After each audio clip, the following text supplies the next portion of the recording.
What's up, rocks? Welcome back to All the Castles, a show where we visit all the castles in the UK. Today we're here at Knaresborough. I'm sorry, I can't remember everything. My brain is at the minute. Anyway, we are at Knaresborough Castle. It's a ruin now from the English Civil War, but it's still not a bad looking castle. You may have noticed behind me this absolutely impeccable view. I mean, just look at that. Fantastic. There's a funny story about that bridge.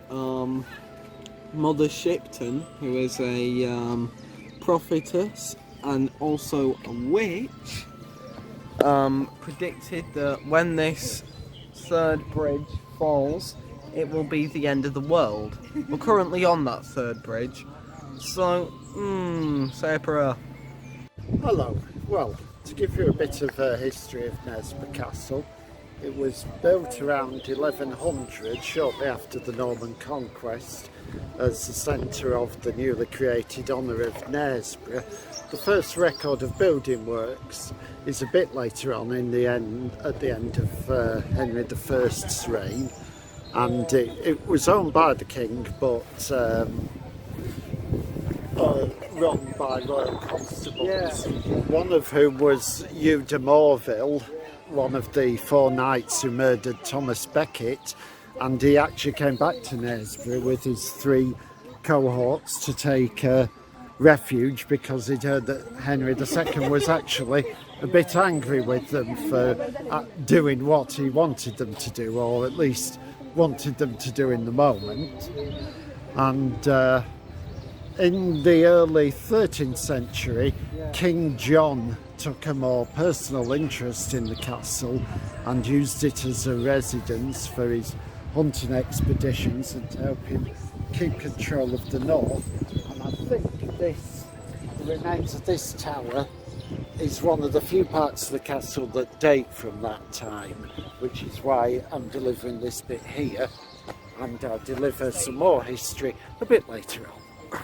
Hello, well, this is the remains of the courthouse. It was in the inner bailey of the castle, and up to about here is possibly the oldest part of the castle that's still standing. This is medieval, the lowest story, and it was used to house prisoners before they went up to the dock, or at least just before their court appearance. I think in the days before they were lodged in the castle, but this part of the building dates from about 1207, but above there it's a Tudor building.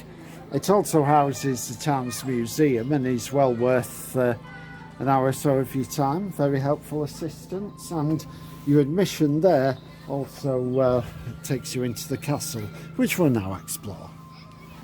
Hello, this is the highest part of the structure left standing. This is the King's Tower.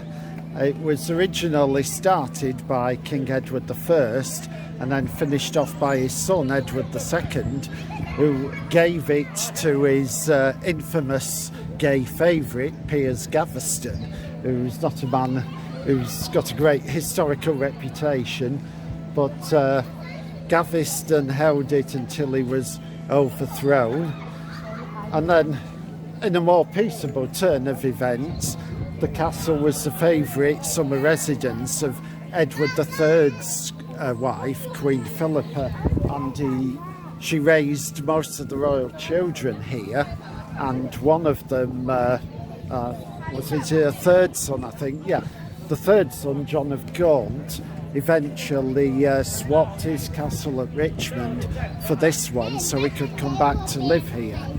It was then taken, when John of Gaunt died, it was kidnapped, it was taken by Richard II, and that was part of the series of events which led to Richard's overthrow, and he was imprisoned here for a short time before his final incarceration at Pontefract.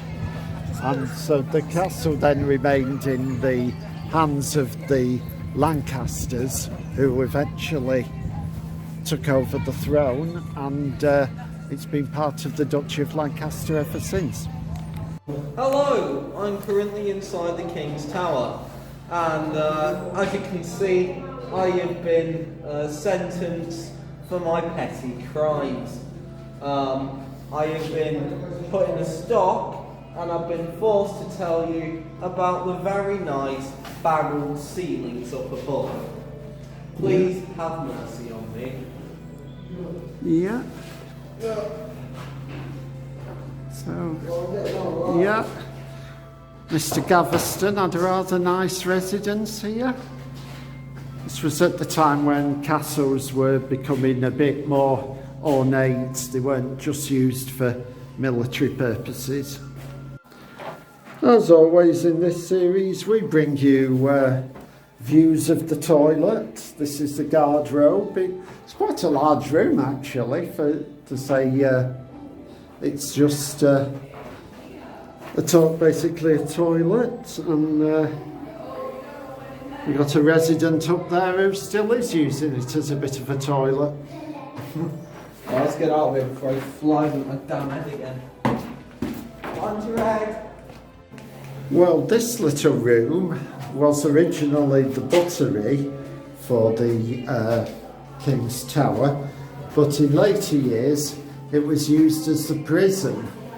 So they used to cram 26 people in here before a court hearing, and this window here was the only source of light they had. So not a very nice experience.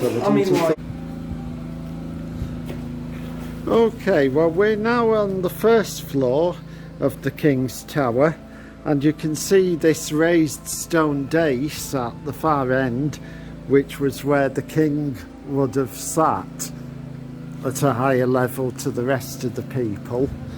And that rather scary staircase that we've just come up, that was actually where the one used by the servants, which makes sense to come from the buttery up here to serve the food.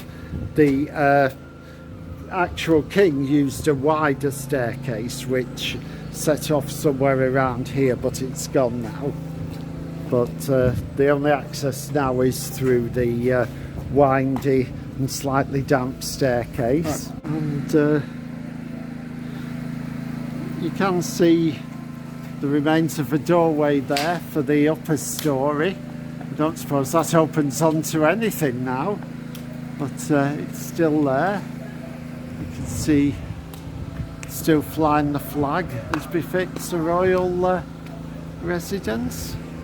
Hello and welcome to the room with good acoustics! Alright, seriously, listen to that. I really love the echo. Aside from that, this is the dungeon. Well, you're half right, Simon. It wasn't originally the dungeon. This was originally the food store. As you can tell, it's very cold in here, so it was ideal for helping to preserve food. But from about 1600, yes, it was repurposed as a dungeon for the courthouse. And as we say, it's this room rather than the buttery that really accounts for the tower's preservation, as this was very useful to the courtroom. I would personally not like to be kept in here as a dungeon. No, it's not very nice, is it? And you imagine you could actually just get in there from stealing an acorn.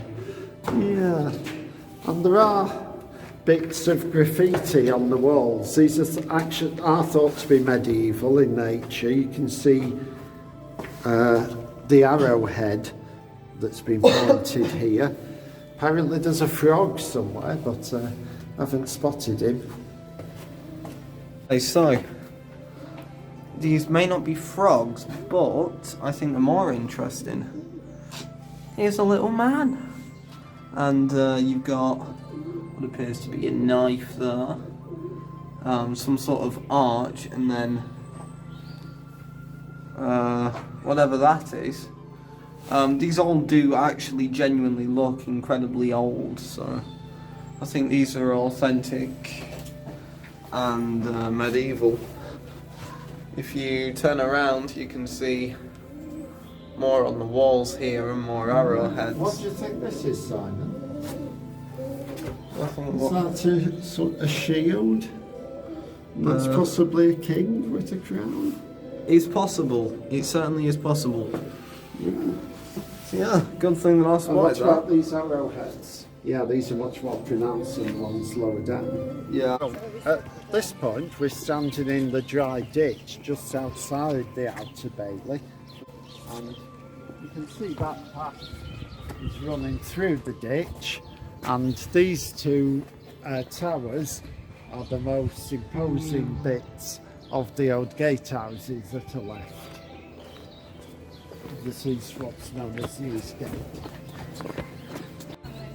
This is perhaps one of the most exciting features of the castle. This is the Sally Port. It's a secret tunnel which allowed people inside the castle to launch sneaky attacks outside when the castle was being besieged. And apparently in the summer months you can get guided tours through here. It's rather a shame we haven't got one today, because I bet that will be quite good fun. Here you've got a picture of what it's like. It's actually cut out of the solid rock that the castle is built on, and there's an exit out into the old castle ditch.